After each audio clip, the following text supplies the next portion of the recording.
मराठा आरक्षणाचा मुद्दा राज्यभर गाजत असतानाच आज पुन्हा एकदा उपमुख्यमंत्री अजित पवार यांनी मनोज जरांगे पाटील यांच्या आंदोलनावर बोलताना त्यांनी कायदा हातात न घेण्याची सूचना केली।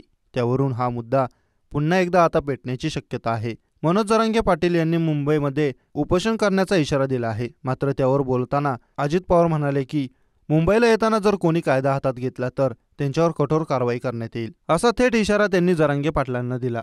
त्यानंतर आता मनोज जरांगे पाटील यांनीही त्या इशारा बोलत अजित पवारांनी पोटातलं ओठावर आणलं अशा शब्दात त्यांनी त्यांना उत्तर दिलं आहे। गेल्या काही दिवसांपासून मराठा आरक्षणाच्या मुद्द्यावरून आंदोलनाबरोबरच राजकारण तापले आहे। त्यातच आता जरांगे पाटलांनी आरक्षणासाठी मुंबईत येऊन आंदोलनाचा इशारा दिला आहे।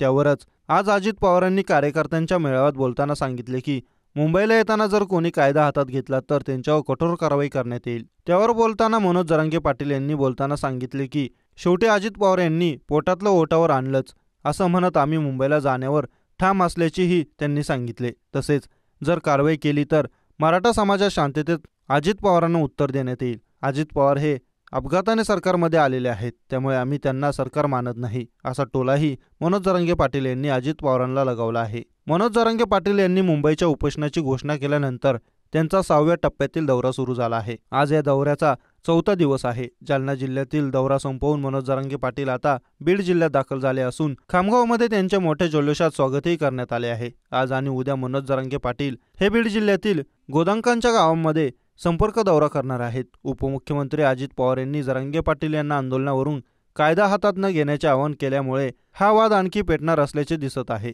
त्यानंतर जरांगे पाटील यांनीही तेवढ्याच जोरदारपणे त्यांच्यावर पलटवार केला आहे।